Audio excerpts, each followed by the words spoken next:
Hey guys, today I'm going to show you how to automatically download attachments from Outlook to a certain folder. Let's get started. First, log into Outlook and click on File on the top left corner. Click Options down here, then this pop-up will appear.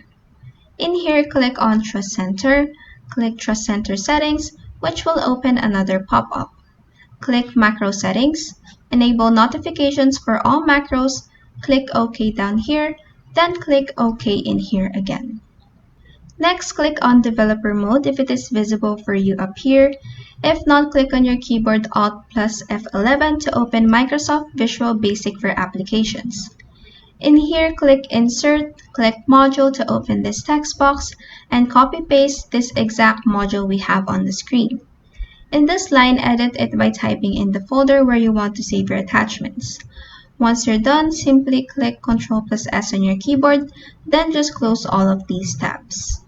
Next, click Home, click Roles, and click Manage Roles and Alerts, then this pop-up will appear.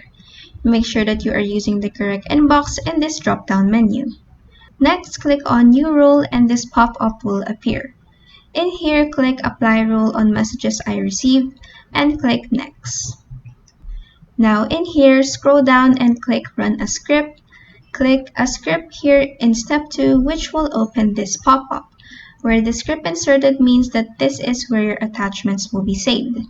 Select it and click OK down here. You can see that this part has been changed. Then click Next down here. Just finish setting up your rule by specifying a name for your rule if you want.